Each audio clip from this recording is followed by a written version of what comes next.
नमस्कार, social city prime news में आपका स्वागत है। मैं मनीष उपाध्याय। आज हम लोग ग्राम पंचायत राज श्रीपाल बसंत में और हमारे साथ यहाँ के स्थानीय मुखिया प्रतिनिधि राहुल कुमार सिंह जी, आपका बहुत बहुत स्वागत है हमारे चैनल पर। आपसे हम जानना चाहेंगे आपका कार्यकाल पिछले कितने वर्षों से है? हम तो 5 साल से मुखिया हैं, अब तो तकरीबन कार्यकाल खत्म होने वाली है। मुख्यमंत्री 7 निश्चय योजना जो कि पूरे बिहार के लिए एक बहुत ही महत्वाकांक्षी योजना माना जाता है, इसको कितना सफल मानते हैं आप?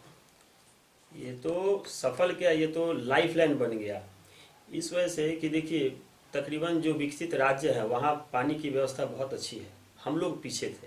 लेकिन आज मुख्यमंत्री ने इतना अच्छा व्यवस्था किया कि हर घर, विशेषकर औरतों को, उनको नदी का या जो कुआं का कंटेमिनेटेड वाटर, इसका इस्तेमाल करके उनको करना पड़ता था, जिस वजह से क्या होता था, बीमारी का मेन जड़ गाँव में जो है वो वाटर बॉर्न ही है, चाहे वो टाइफाइड हो या अदर डिजीजेज हो।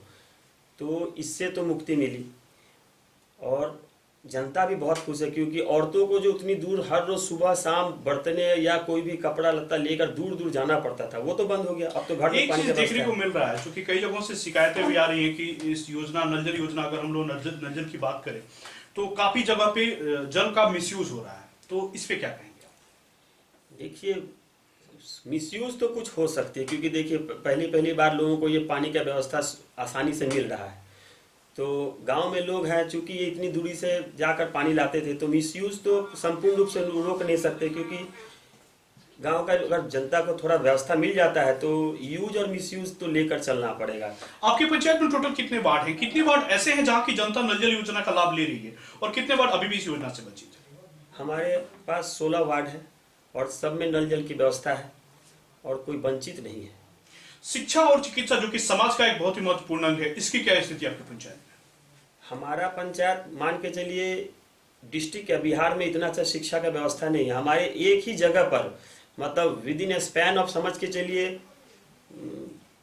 50 मीटर बाई 50 मीटर के जगह पर 5 इंस्टीट्यूट है, एजुकेशनल इंस्टीट्यूट है, हायर सेकेंडरी से लेकर, कॉलेज से लेकर, स्कूल से लेकर, आंगनवाड़ी से लेकर, गर्ल्स का लेकर, मतलब हर चीज उतनी ही डायमीटर के अंदर है। हमारे पास जो व्यवस्था है वो शायद पूरे बिहार में ना हो किसी के पास। श्रीपाल बसंत में इस चीज में नंबर 1 है।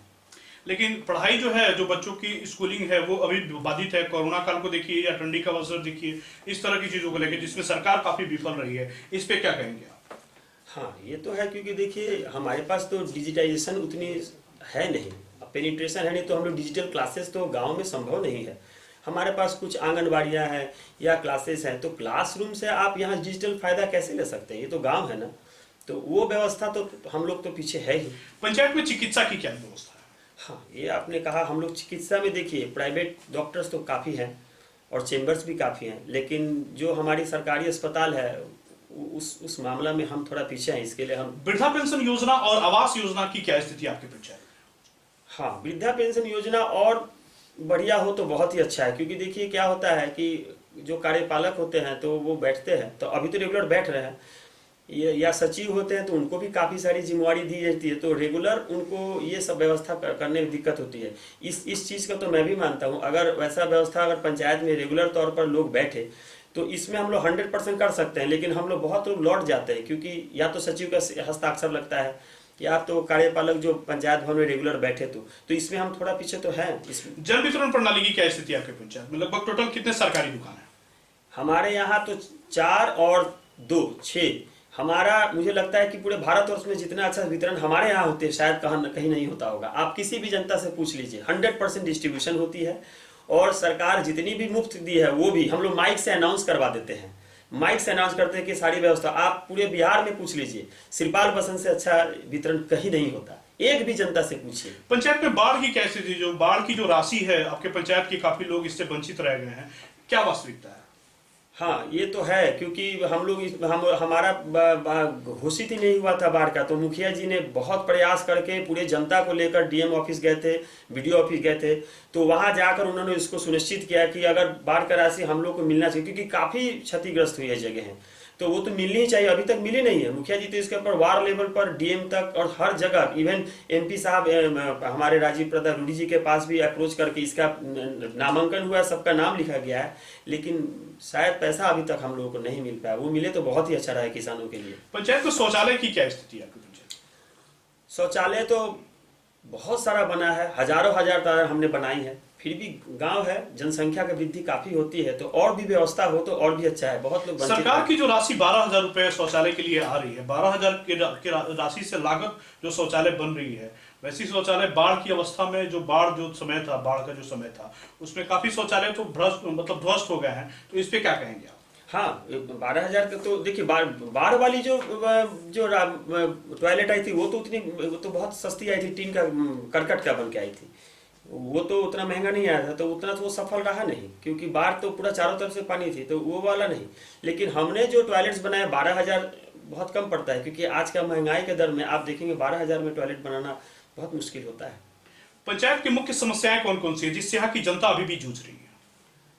समस्याएं क्या है, देखिए कुछ समस्याएं जो सरकारी तौर पर हो ही जाए तो वो बहुत अच्छा रहे। आप राशन का सबसे बड़ा समस्या होता है, जो लोग वंचित रह गए हैं राशन से, राशन कार्ड बना ही नहीं है, तो वो लोग चाहते हैं कि उनका ऐसा कोई व्यवस्था की जाए, हमारे पंचायत में हो ऐसा एक व्यवस्था हो जहाँ जिनको राशन कार्ड नहीं है वो आसानी से पंचायत तौर पर ही हो जाए तो बहुत अच्छा रहेगा। क्योंकि लोगों को गरखा जाना पड़ता है, कभी छपरा तक जाना पड़ता है, और वो घूमते रहते हैं, बारंबार मेरे पास आते हैं कि मुखिया जी आप ही राशन कार्ड बनवा दीजिए। तो हम लोग जीविका के पास आया कि नहीं जीविका बनाएगा, तो यहाँ पर हम लोग थोड़ा सा टाल मटोल में है, ये सही जगह हम लोग नहीं है राशन के मामले में। आगामी पंचायत का जो चुनाव हो रहा है, पंचायती राज का जो चुनाव आने वाला है लगभग 3 या 4 महीने के बाद पंचायती राज का, इस चुनाव को ध्यान में रखते हुए आप स्थानीय जनता से क्या अपील करेंगे? देखिए 5 साल हम रहने के बाद अपील तो कर नहीं सकते, हम उनसे ये कह सकते हैं कि हमने जो काम किया है वो अगर संतोषजनक है तो वो हमें इससे ज़्यादा खुशी क्या मिल सकती है। तो बहुत बड़ी खुशी और आशीर्वाद है, हम जनता का सेवा करने के लिए आए हैं, अगर वो खुश हैं तो हम भी खुश हैं। इस बार आपके चुनाव का मुख्य एजेंडा क्या क्या होगा, किस एजेंडे पे चुनाव लड़ेंगे आप? देखिए हम हमेशा कोशिश करते हैं कि विकास विकास और विकास, और ज़्यादा विकास हो। देखिए अभी जैसे मुख्यमंत्री ने बिजली वाली बात कही है, तो हर जगह अगर स्ट्रीट लाइट्स हो जाती है तो ये बहुत अच्छा रहेगा। दूसरा क्या होगा कि बिजली भी अभी तो आ रही है, करीबन 16-17 घंटे बिजली आ रही है, ये शाम के समय कभी ना कटे तो ये और भी अच्छा रहेगा। और दूसरा ये है कि हमारे यहाँ पर जो बहुत से प्रोजेक्ट्स ऐसे होते हैं जो मनरेगा के अलावा दूसरा रास्ता नहीं बचता, तो फंड कुछ ऐसे मिले जहाँ जहाँ और भी कुछ काम बाकी रह गया है वो और अच्छी तरह से हम लोग कर सके तो बहुत जिले में बढ़ती क्राइम को ध्यान में रखते हुए आप स्थानीय जिला पदाधिकारी महोदय और पुलिस अधीक्षक महोदय से क्या अपील करेंगे? हमारे यहाँ तो सिर्फ पाल बसंत में क्राइम का तो कोई जगह नहीं, यहाँ क्राइम के रेट बहुत ही कम है। हाँ आसपास में है तो प्रशासन अपने तौर से देख रही है, तो उसमें हम क्या अपील कर सकते हैं। हमारे मुख्यमंत्री बहुत सचेत हैं, वो तो इस पर लगातार प्रयास कर रहे हैं कि इसको जितना जल्द ये कर सके। हाँ एक विषय आप मुझसे पूछ सकते थे, इंदिरा आवास वाली जो बात है, आवास योजना की क्या है? हाँ ये बात हम लोग देखिए तकरीबन 700-800 घरे हम लोग बनवा चुके हैं, लेकिन इसमें क्या हुआ है, पिछली बार हम लोगों ने जो लिस्ट बना कर दिया था, अभी भी इसमें नहीं भी तो हजारों संख्या में लोगों को घर बनाना बहुत जरूरी है, बहुत ही जरूरी है।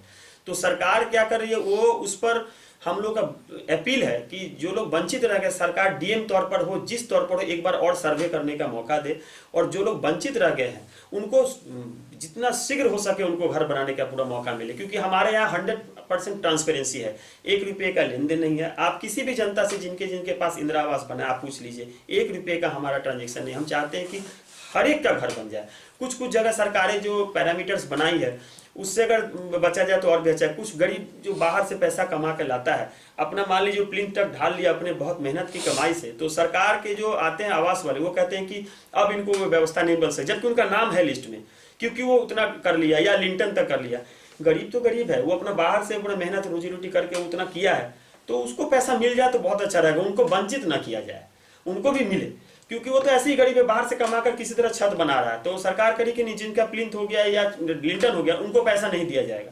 ये चीज हमारा इच्छा है कि उनको भी लाभ मिले, और जो बाकी रह गए वो दोबारा से सर्वे करवाए। कम से कम हजारों की संख्या में अभी भी लोग वंचित रह गए, उनको पूरा फायदा मिले तो हमें बहुत खुशी होगी। कोरोना काल में पंचायत की जो युवा पीढ़ी है इसमें काफी पढ़ाई से लेकर के या बहुत सारी चीजें जो हैं काफी बाध्य रही हैं। इस तरह के स्टूडेंट को, इस तरह के छात्रों को आप क्या सुझाव देंगे कि अपनी 2021 के इस नए वर्ष में अपनी करियर की शुरुआत कैसे करें? हाँ ये तो सही बात है, इनके करियर पर तो बहुत धक्का लगा है, और दूसरी बात इनका कुछ हद तक मनोबल भी टूटा है। क्योंकि क्या होता है, सिस्टमेटिक स्टडीज होती है तो वो लगातार एक कंटिन्यूअस प्रोसेस होती है, तो वो चलता रहता है। तो अच्छा, बहुत बच्चे एग्जाम्स में भी एक तो डर का माहौल था, और आगे के उनको थोड़ा सा तो भय है ही, तो अब इसके लिए भी अगर सही बात आपने कही है, अगर इस पर भी अगर सरकार अगर अपने ढंग से अगर चीज को लोगों को सामने अपील करे कि हमने ये कदम उठाने हैं और ये किया जाए, बच्चों के अंदर डर का जो माहौल है, जो परीक्षाएं हैं, वो उसके लिए गाइडलाइंस दे दे या उसके लिए और अच्छी तरह से अगर फॉलोअप कर दिया जाए तो उनका कॉन्फिडेंस बिल्डअप हो सकता है। क्योंकि बहुत बच्चे डरे हुए हैं, उनको लग रहा है हमारा कैरियर शायद ठीक ढंग से ना उभर पाए। तो सरकार को हमारा भी अपील है कि इस चीज़ को बारंबार बच्चों तक पहुंचा जाए कि आपका कैरियर चौपट नहीं है, वो सही ढंग से रास्ते पर लाया जाएगा और हर परीक्षा करवाया जाएगा सही ढंग से। धन्यवाद। खबरों का सिलसिला जारी रहेगा, मिलते हैं छोटे से ब्रेक के बाद।